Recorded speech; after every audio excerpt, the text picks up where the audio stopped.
Sampling is required because if you want to study any parameter or any aspect of the population, covering the whole population is very difficult because of its sheer numbers. It is very large, hence it is too time consuming, and it is geographically spread and hence not cost effective.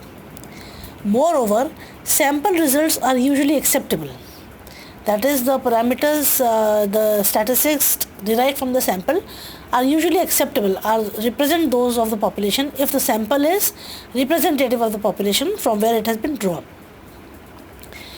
Sampling is required mainly for estimation of population parameters, that is mean, like mean age, mean weight, mean systolic BP, estimation of population parameters from sample statistics. Or sampling is required for testing the hypothesis about any problem in the population by testing the hypothesis on the sample as such. What is population parameters? Is the mean proportion of the studied aspect from the population. Population parameter is a value calculated from the whole population. If the whole population is covered, then the mean of the population is represented by mu and the standard deviation by sigma. On the other hand, sample statistics, the same thing when calculated from a sample is called a statistic. So sample statistics is a value calculated from the sample. So mean calculated from a sample is represented by x bar and standard deviation by S or SD. The mean and standard deviation, if they are calculated from the sample, are sample statistics, whereas if they are calculated from the whole population, which is a very difficult task, they are called population parameters. What is sampling frame? Sampling frame is a listing of the members of the universe or the population from which the sample is to be drawn. That is, a list of all the members in the population and a number given to them is the sampling frame. From here, the sample is drawn. The completeness of the sampling frame influences the quality of sample drawn from it. That is, the quality of sample means that the sample statistics will be quite similar to population parameters. That is, the sample is representative of the population from which it is drawn. That is the quality of a sample. And this quality or representativeness of the sample depends upon the completeness of the sampling frame. So various methods of sampling have been developed which result in a sample which is representative of the population being studied. These are simple random sampling, systematic random sampling, stratified random sampling, multi-stage sampling, multi-phase sampling, cluster sampling. These are the types of sampling methods sufficient for an undergraduate level. The first sampling method is simple random sampling. How is it done? This is done by assigning a number to each of the unit in the population or creating the sampling frame like 1, 2, 3, the example below, and then the numbers which are to be included in the sample are randomly chosen and these chosen numbers would be included in the sample. Hence, each unit in the population or each person in the population has an equal chance or an equal probability of being drawn in the sample. How do we ensure that the numbers from the sampling frame are chosen randomly? Because one researcher may choose numbers according to his whims or fancies or bias. Some of us have an inclination towards choosing one number. So how do we overcome that and ensure that the numbers are chosen randomly? We can use a random number table like this. A random number table is made in such a way that if we choose the consecutive numbers, alternate number, whatever way, the numbers which are produced are random. We can choose the numbers along a horizontal line or a vertical line or a diagonal line or haphazardly from the table, but these all will yield a collection of random numbers. Another method is using a lottery method. We can make chits with the number of each unit on one chit and putting the chit in a box, jiggling the box and then taking out the chit and noting down the number till the desired number for the sample is obtained. Another method can be using the number of currency notes to choose the number. This again will not be influenced by the researcher's bias or inclination towards any one number. Advantage of simple random sampling is that it totally eliminates the potential for human bias in the selection of cases, and as a result it provides us with a sample which is highly representative of the population being studied. So the population statistics are very similar to the population parameters. Hence, it allows us to make generalizations from the sample to the population. The main disadvantage of simple random sampling is that simple random sampling can be carried out only if there is a list of population and the list is complete. Obtaining a complete list is many times very difficult because even if a list is available, it may be difficult to access because there may be privacy policies involved or number of permissions to be required to obtain the complete list. Sometimes there may be no single list. There may be number of lists and many of them would need to be purchased, and hence the whole exercise may become very expensive. So a complete list may not be available many times. And even if we have a list which is complete and has all the contact details of the potential participants in the sample, contacting them may be difficult as the sample members may be geographically scattered over the population. The second method is systematic random sampling. It consists of the following steps: defining the whole population, that is determining the size of the population, deciding on the sample size, that is what is the number required for the sample. There are various formulae which tell us the sufficient sample size. Listing the population and assigning number to the cases, that is creating a sampling frame. Then calculating the sampling interval, that is total population size divided by the desired sample size, and this tells us the sampling interval, let us say it is k. Then selecting the first unit randomly and then selecting every kth unit from there. So the first unit is selected randomly, hence random sampling, and then every kth unit is selected systematically, and this is hence systematic random sampling. For example, we want to do a study in a locality. The households can be seen listed below as blue dots. The houses are numbered first, and then for a 10% sample, a random number is selected between 1 and 10. Let's say it comes out to be 4. We can see the fourth blue circle turning red. And then every 10th number from that point, that is number 4, number 14, 24, 34, etc. The regular interval depends upon the size of the sample to be withdrawn and is known as the sampling interval as discussed above. We can, in the sample which is shown below with blue dots, the fourth circle had turned red because it was selected, and then the 14th, 24th and so on, every 10th individual, and then these are withdrawn in a sample.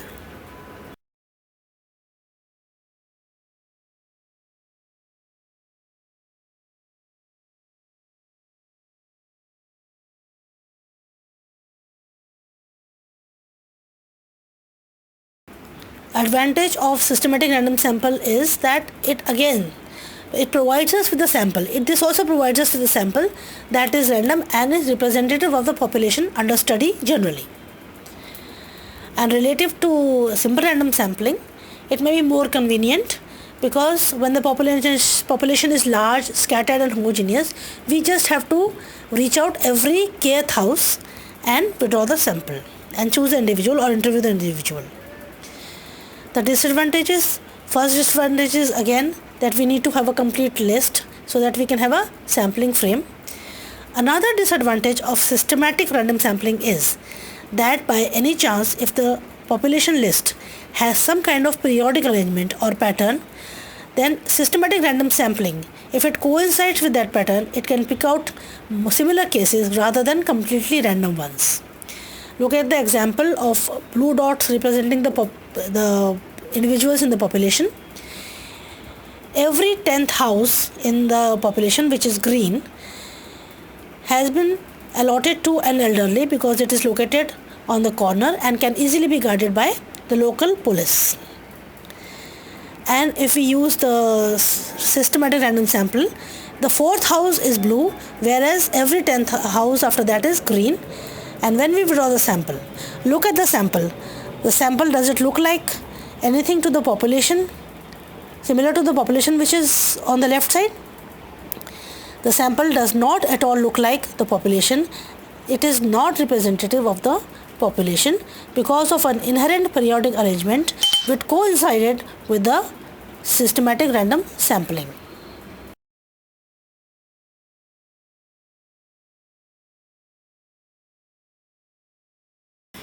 Stratified random sampling, the name is self-explanatory. The population is divided into some strata and then randomly selected from each strata.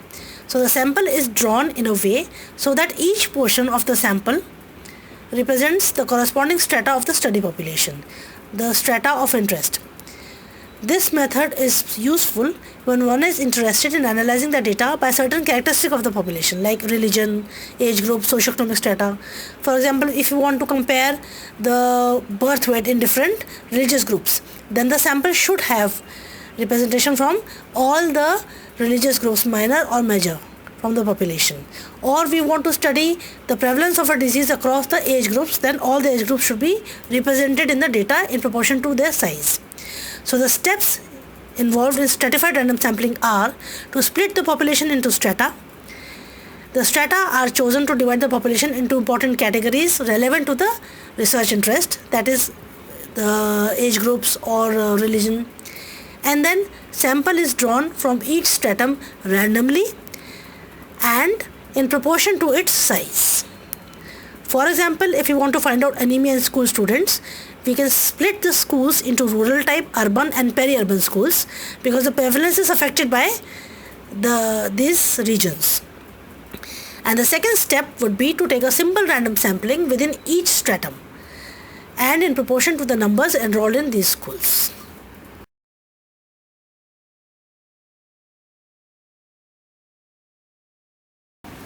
Multi-stage sampling. As the name suggests, the sampling is done in stages. The sampling procedure is carried out in several stages and each stage uses some kind of random sampling technique. This is mostly employed in large countrywide surveys.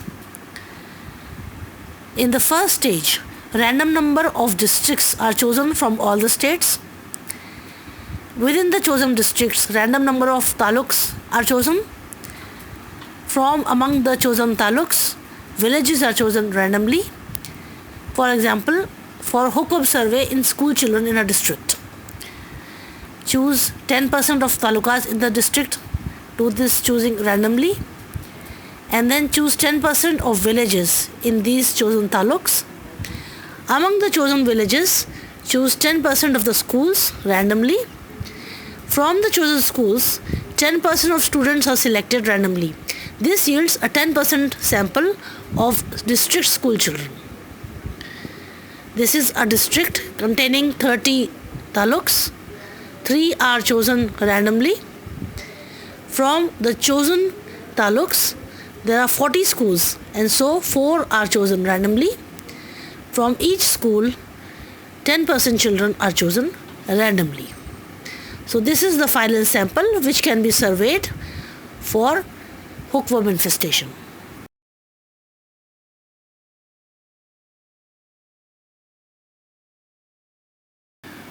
Multi-phase sampling. This is a different kind of sampling. In this method, part of the information is collected from the whole population and part from the subsample. For example, in a tuberculosis survey, MON2 tests may be done in all the subjects of the study population in the first phase. And then in the second phase, those who were MON2 positives, they were subjected to X-ray chest. Among those whose X-rays were positive for tuberculosis-like lesions, sputum may be examined in the third phase only. So multi-phase sampling is more akin to screening, even though it is called sampling.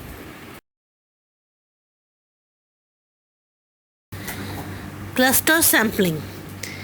This sampling technique is useful when a large study population is to be studied, like the whole country, and this large population is naturally divided into clusters, and these clusters in turn have a homogeneous population.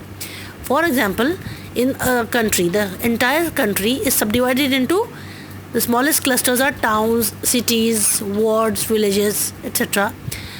And the population in these groupings or clusters is homogeneous. For example, population of a village, population of a ward, population of a slum, etc.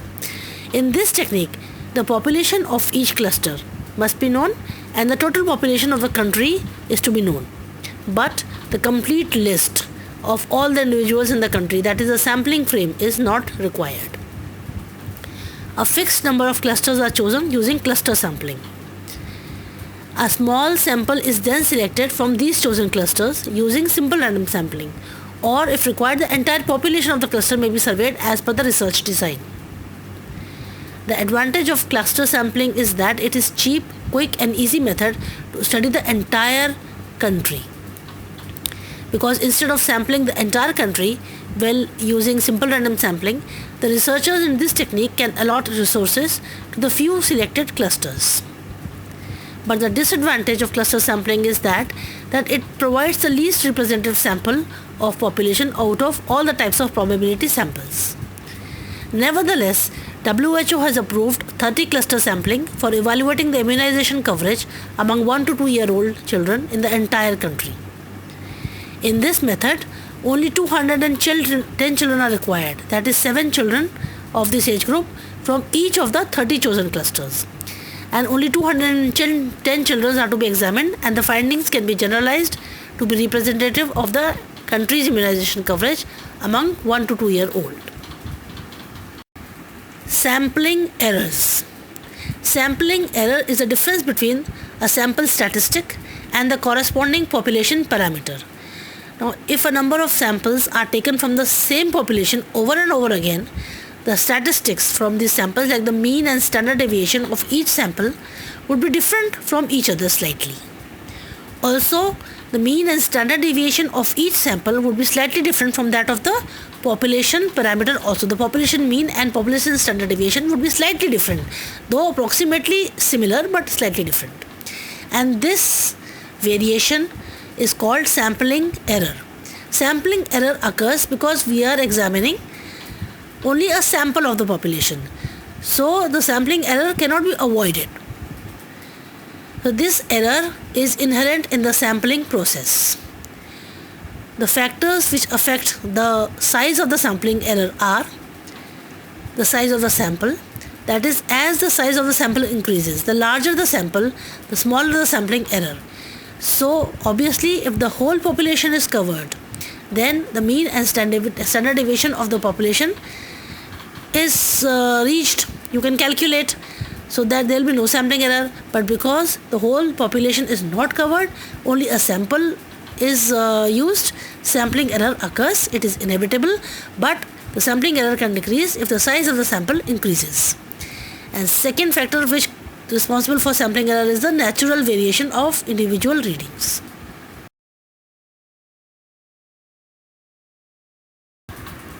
Now, what are non-sampling errors? Non-sampling errors occur not because of the sampling technique, but they occur due to human-related data recording, that is observer variation. One person may report a lower BP than the another observer. Another reason is inadequate calibration of the instruments, that is some error in the instrument. Non-response from the sample subjects. If a large percentage of sample subjects, they refuse their data, then the part of the sample that has volunteered the data may be different from those who have refused. So the sample that we have actually collected the data for may not be representative of the entire population. It may just be representative of those who volunteer to get their data measured. Hence, the sample does not no longer remains representative. These errors are more important than sampling errors because these can be controlled. And hence, measures should be taken to minimize non-sampling errors.